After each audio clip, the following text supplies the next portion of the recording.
How's it going, everybody? This is Mick, and I hope you're doing well. Just sitting around having a smoke and things like that. And I actually just got done watching JCW Lunacy. I thought this week's episode was very good, so I'm going to comment about it a little bit. This week's episode starts off with Vince Russo, Vito, and eventually Violent J will be entering the ring. Russo's talking about giving answers on things that people are curious about, like Caleb Connolly, Kerry Morton, and all of those things. Basically says, of course, Caleb Connolly is his personal chosen one. As far as Matt Cross goes, he made a deal with Matt Cross to keep Kerry Martin as far away from Caleb Connolly as possible, and that he's sent he sent Kerry Martin over to Japan to do some wrestling and basically learn his respect or whatnot. I never thought Vince Russo would do this, but he's managed to turn Kerry Martin into a baby face because the crowd started chanting for Kerry. So we'll see once he comes back, man. That could be a good thing for Kerry Martin. Maybe he can be the anti-hero baby face. I don't know. You know what I mean? Something like that. I like Kerry Martin, so you know, we'll see what happens for him in the future. Basically, in this segment, Violent J ends up getting in the face of Vito.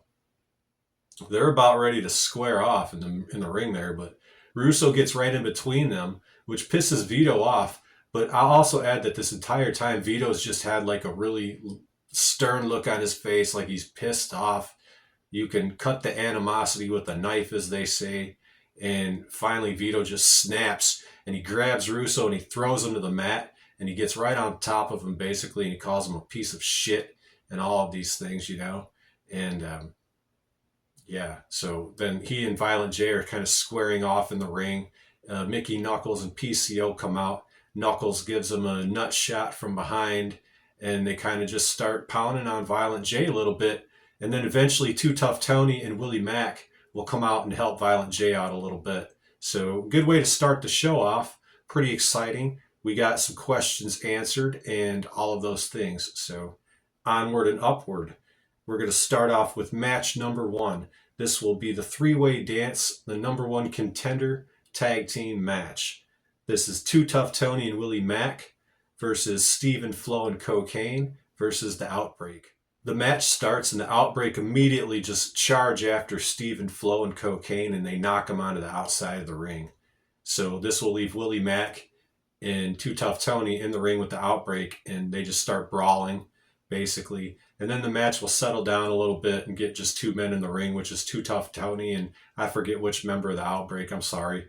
But Tony ends up giving him a slam or something like that, and he attempts to go to the second rope to do his springboard Tony Salt deal, but he is tagged in, or Cokane tags himself in, I should say, and Tony's kind of like, what the fuck, So Cokane tags himself in. Even though Cokane tags himself in, he quickly gets fucking beaten up by the Outbreak and just basically gets pounded by them for a little while. Cokane ends up getting the tag to Steve and Flowe, who comes in and gives an enziguri, but then quickly tags back out to Cokane. It seems he was only in there for not even a minute.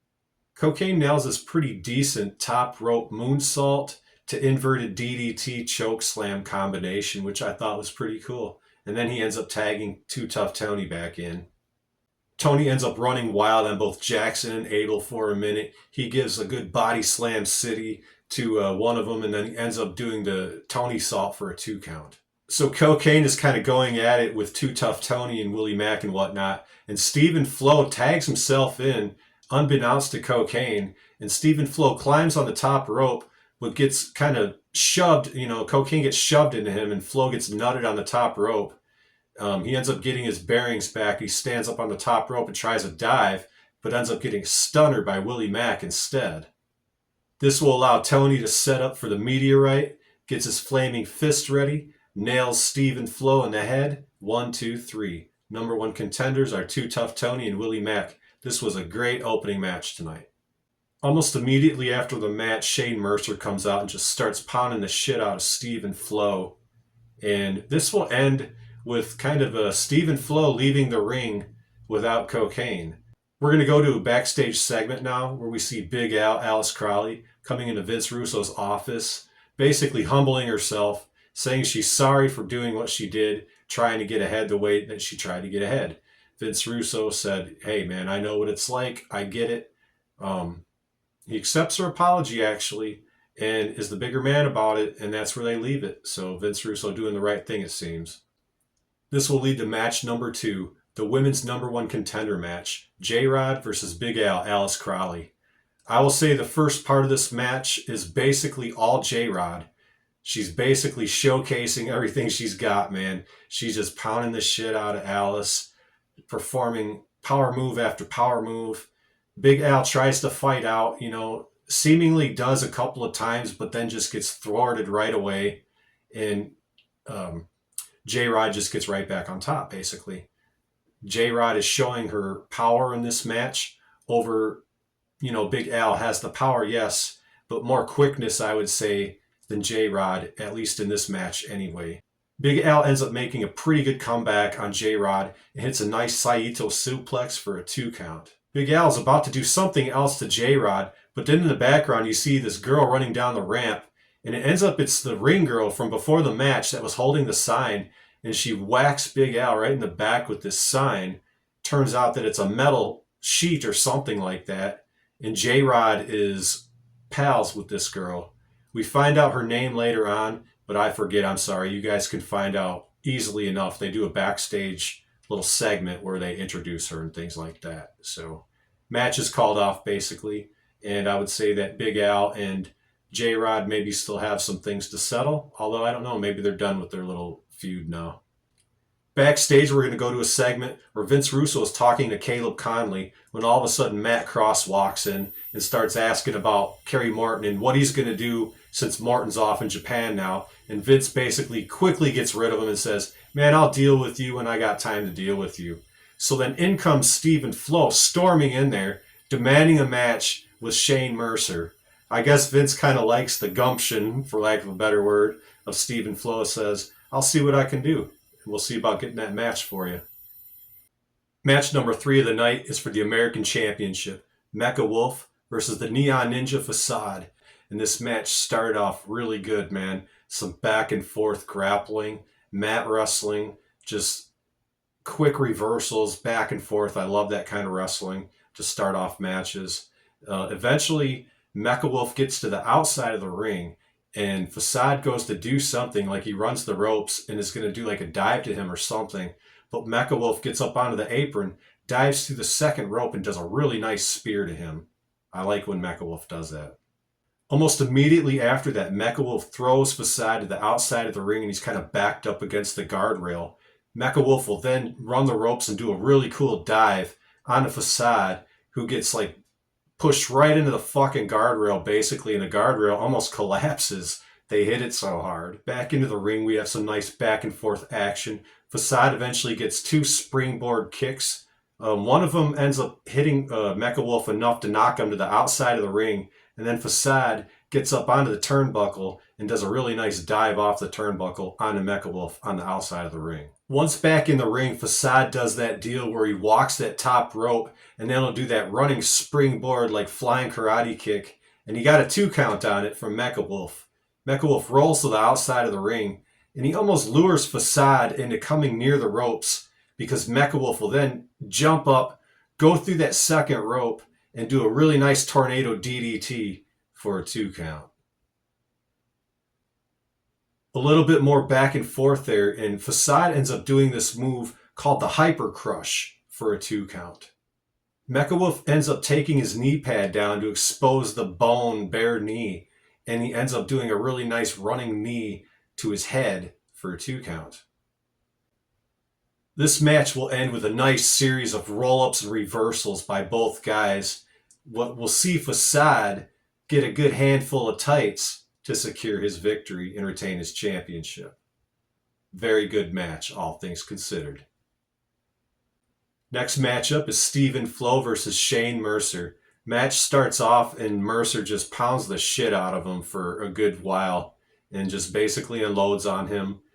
He ends up trying to do one of these military press things where he's going to throw him like over his head and have him just land flat on his face in the ring. But Steve and Flowe ends up landing on his feet instead, right by the ropes. Mercer ends up charging him, Stephen Flowe ducks and holds the ropes, so Mercer goes over the ropes to the outside. Stephen Flowe will do 2 consecutive dives on a Shane Mercer, and he'll go for a third, but not so lucky this time because he gets caught in midair, and then Shane Mercer takes him, runs him spine first into the steel ring post. He'll also take him, man, and he'll just take him by his legs and just toss his ass into the guardrail, and then they'll make their way over by the steel ramp entrance, and he'll do a really nice military press slam right onto the steel fucking ramp before they get back into the ring there. Back in the ring, Mercer's just giving Stephen Flowe some really fucking stiff, cross-face, forearm shots, probably 3 or 4 of them, really good ones. And then he picks him up for a nice release suplex, which was also a cool move. We then see, I've never seen a guy do this before, a spinning rear chokehold by Mercer to Stephen Flowe, where he just fucking grabbed him in a rear choke, and because he's so small, he just spun around with him, man, and then got him down to the mat. And it was very effective and very cool, but he didn't end up tapping out, and he gets out. Mercer ends up picking him up over his head, and he's going to do another military press slam to him and try and throw him out into the crowd like he did last week. But Stephen Flowe reverses that, and it looked really fucking cool, actually. And he did a really nice destroyer for a 2 count on a Mercer. Very good reversal from that press slam. Stephen Flowe then goes up top. He's going to perform a top rope move, but Mercer catches him. He sets up Stephen Flowe for the moonsault and battery, but Stephen Flowe reverses out of it somehow and ends up doing this power bomb to Shane Mercer. Does a nice bridge on the pin and gets the 3 count, but can't celebrate too much because after the match, Shane Mercer just pounds the fuck out of him and beats his ass down. And then Cokane comes out to try and help him. And Stephen Flowe, basically, he doesn't want nothing to do with Cokane right now. He's pushing him out of the way, and he's leaving on his own. Tonight's Lunacy main event of the night is the Tag Team Championship. We have PCO and Mickey Knuckles versus the Brothers of Funstruction. And just keep in mind that Vito has vowed tonight is the night that he fucking lets everybody know about the brothers. So this match is going to start off with all 4 combatants in the ring just brawling with each other. Good fucking brawling all around. This match will quickly spill to the outside of the ring, where they just do some brawling around the ring for a little bit. Back into the ring, the brothers get the chicken, and they end up using it on PCO, but PCO is like, nah, fuck that shit, and he gives him a short arm clothesline instead. Mickie gives Yabo a really nice hip thrust in the corner, and then PCO works him over a little bit as well, too, and he gives him a really nice hard leg drop. Yabo ends up making it up to the top rope, and he gives a top rope clothesline, and then he ends up getting the hot tag to Ruffo. The brothers end up going for the whoop whoop driver on Mickey Knuckles, but she ends up getting out of it somehow, and Yabo, instead of nailing Mickey Knuckles, he nails Ruffo instead. So this isn't good. PCO ends up giving a clothesline to Yabo, and he goes over the top rope all the way out into the crowd. Mickey Knuckles will then give a really nice German suplex to Ruffo and set up PCO for the PCO salt. 1, 2, 3. We have brand new JCW Tag Team Champions, Mickey Knuckles and PCO. After the match, Vito comes out onto the rampway, grabs the belts, gives them to his new champions, congratulates them on a job well done, and basically outs the Brothers of Funstruction. He says these 2 are 2 of the most notorious gangsters from back in the day, and they've been in witness protection longer than I was, basically. And he ends up saying their names and everything like that. You guys could see on the show tonight. Go back and watch it. He says both of their names, and this is getting very interesting. So we will see what comes of this next week. Excellent show tonight, guys. I enjoyed it start to finish. Sometimes I'm a little harsh on some of the things that happen on the show, but that's what I do, man. I mean, that doesn't mean I don't like any of the people involved. I mean, I give Russo his credit all the time. I think this is a good show. It's one of the funnest things going on in wrestling right now. And I continue to think that each and every week. Some weeks are better than others, just like any other show. But I will say one thing about this show is it's very steady. Their stories are awesome. They're entertaining, and they tie their stories up mostly. That's one thing I like about Russo. Russo's he's a good storyteller. You know what I mean?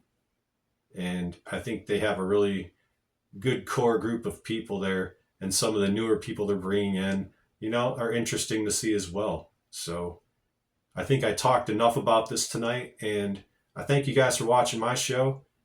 Please give the video a like, and I'll see you the next time around.